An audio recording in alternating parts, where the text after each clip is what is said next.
Asal mula pendidikan. Pendidikan dalam bahasa Yunani berasal dari kata pedagogi, yaitu ilmu menuntun anak.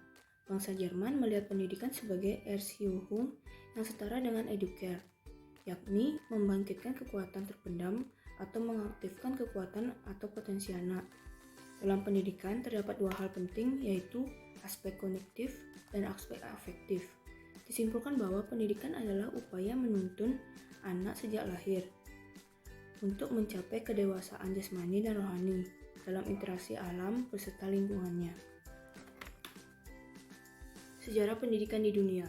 Perjalanan sejarah pendidikan di dunia telah lama berlangsung, mulai dari zaman Helenisme atau 150 sebelum Masehi sampai 500, zaman pertengahan 500 sampai 1500, zaman humanisme atau Renaissance, serta zaman reformasi dan kontra-reformasi 1600-an. Namun pendidikan pada zaman purba belum memberikan kontribusinya pada pendidikan zaman sekarang. Zaman-zaman pendidikan di dunia dan tokoh-tokohnya. Yang pertama ada zaman realisme. Sejalan dengan perkembangan ilmu pengetahuan alam yang didukung oleh penemuan-penemuan ilmiah baru, pendidikan diarahkan pada kehidupan dunia dan bersumber dari keadaan dunia pula. Berbeda dengan pendidikan sebelumnya yang banyak berkelibat pada dunia ide, dunia surga dan akhirat. Menurut aliran ini, pengetahuan yang benar diperoleh tidak hanya untuk melalui penginderaan semata, tetapi juga melalui persepsi penginderaan. Adapun beberapa tokoh pada zaman realisme ini. Yang pertama ada Francis Bacon. Pendapat Bacon adalah dalam menemukan dan mengembangkan pengetahuan, pandangan harus diarahkan kepada realita alam ini serta hal-hal praktis yang ada di dalamnya. Alam lingkungan adalah sumber pengetahuan yang bisa didapat lewat alat-alat indera, menggunakan metode berpikir induktif, yaitu mulai dari menemukan fakta-fakta khusus kemudian dianalisis sehingga menimbulkan kesimpulan. Yang kedua ada Johann Amos Comenius. Johann Amos Comenius, bapak pendidikan modern dan bapak pendidikan bangsa Ceko. Johann Amos Comenius menganjurkan mengajar dalam bahasa umum atau bahasa sehari-hari siswa daripada dalam bahasa Latin atau bahasa asing lainnya, dan pembentukan sistem pendidikan universal dengan peluang yang mencakup perempuan dan orang-orang dari semua bangsa. John Amos Comenius mengembangkan filsafat yang disebut pansofisme.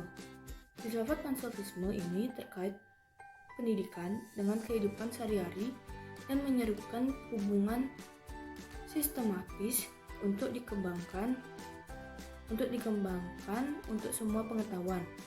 Filosofi pansofis menyajikan tujuan pendidikan sebagai pengembangan pengetahuan universal di antara semua orang, termasuk wanita dan anak-anak dan semua bangsa.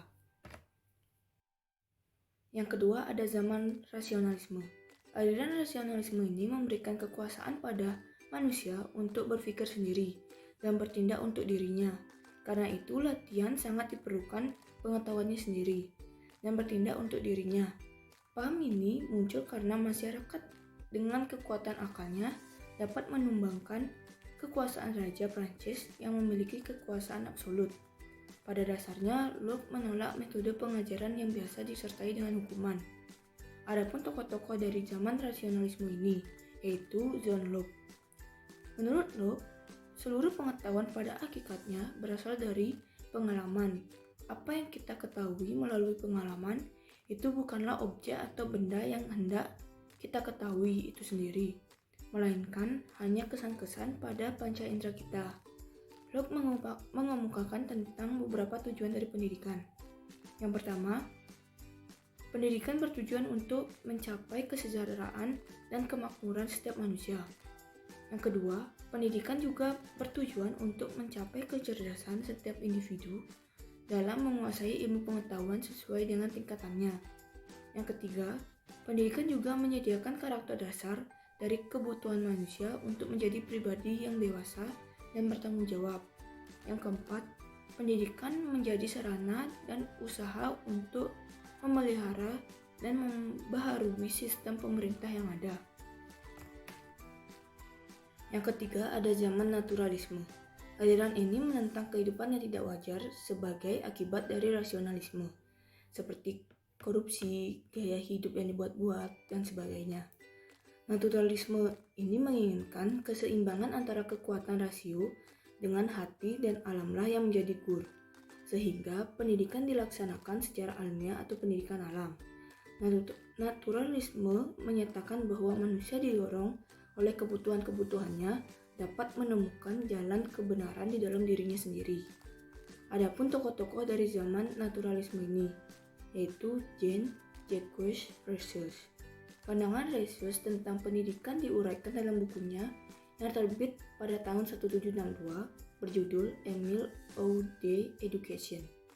Dalam karyanya ini nampak ide revolusioner filsuf Prancis tersebut mengenai pendidikan yang berbeda dengan semangat zamannya saat itu.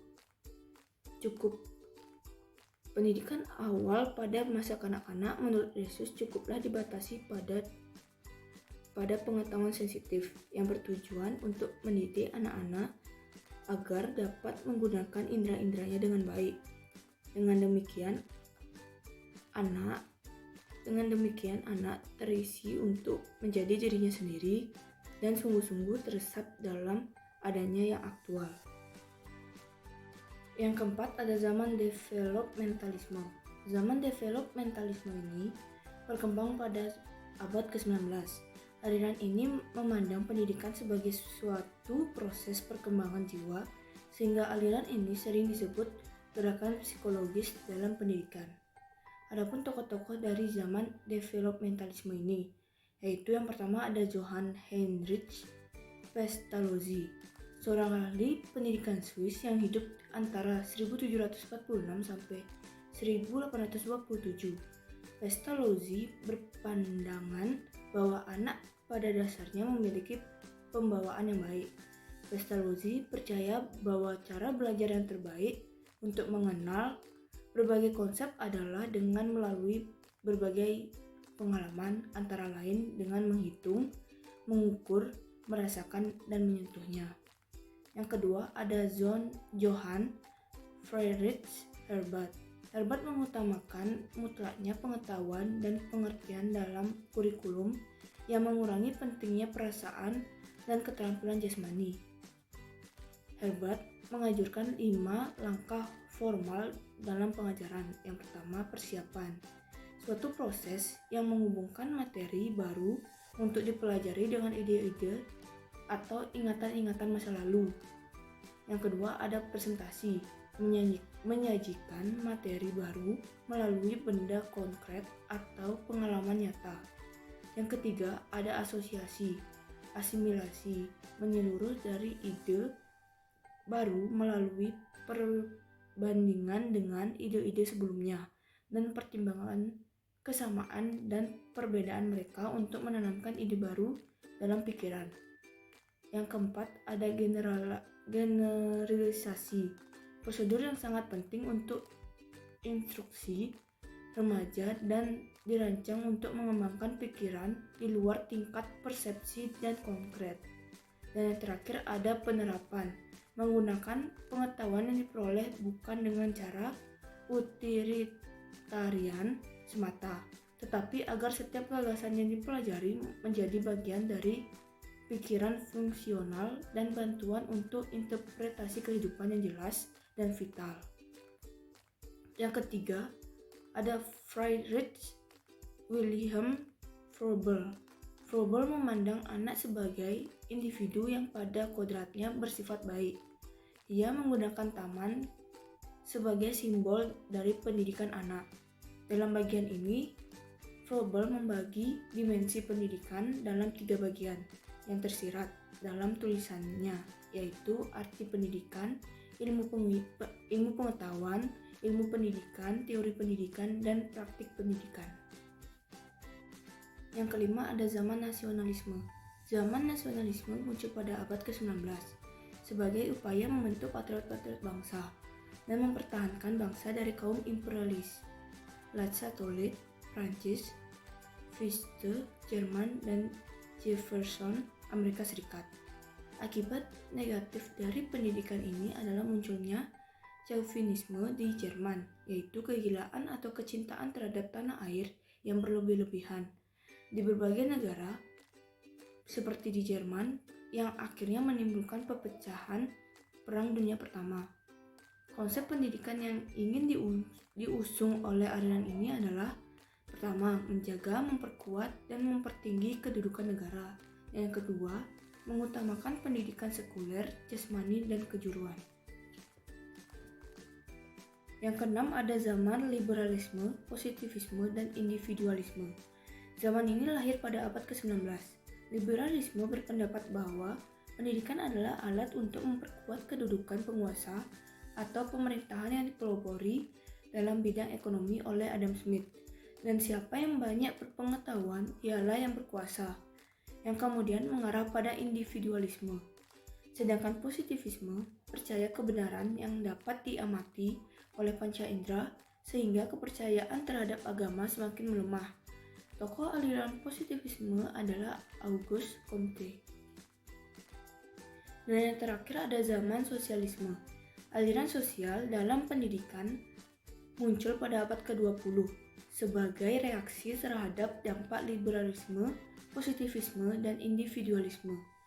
Tokoh-tokohnya adalah Paul Natrop dan George Kerchensteiner di Jerman, serta John Dewey di Amerika Serikat. Menurut aliran ini, masyarakat memiliki arti yang lebih penting daripada individu. Ibarat atom, individu tidak ada artinya bila tidak berwujud benda. Oleh karena itu, pendidikan harus diabadikan untuk tujuan-tujuan sosial. Nah, seperti yang kita ketahui bahwa era pembangunan dapat dikatakan sebagai masa Orde Baru yang berlangsung dari tahun 1968 sampai dengan 1998. Nah, pendidikan pada masa Orde Baru ini menyusung ideologi keseragaman. Terdapat beberapa hal penting pada masa pendidikan di era pembangunan. Pendidikan di era pembangunan ini dipimpin oleh Soeharto, yang dimana moto dari Soeharto ini yaitu membangun manusia Indonesia seutuhnya dan masyarakat Indonesia. Nah, pendidikan pada masa era pembangunan ini terdiri dari pendidikan Pancasila, pendidikan agama, serta pendidikan kewarganegaraan. Tidak hanya itu juga, pada masa Orde Baru ini juga terdapat pergantian kurikulum. Adapun hal yang terpenting pada masa Orde Baru ini yaitu menghasilkan lulusan terbaik dengan sebanyak-banyaknya. Adapun selain itu juga, pendidikan pada masa Orde Baru ini atau era pembangunan ini terdapat perubahan sistem pendidikan yang dimana anak yang berusia 7-12 tahun wajib mengenyam pendidikan sekolah dasar atau yang kita kenal dengan istilah sistem belajar 6 tahun. Terdapat beberapa kurikulum pada era pembangunan ini, yaitu yang pertama kurikulum 1968. Nah, yang dimana pada kurikulum ini siswa hanya berfungsi sebagai individu yang masif, yang dimana individu yang hanya menghafalkan teori-teori serta pengaplikasian terhadap teori-teori tersebut.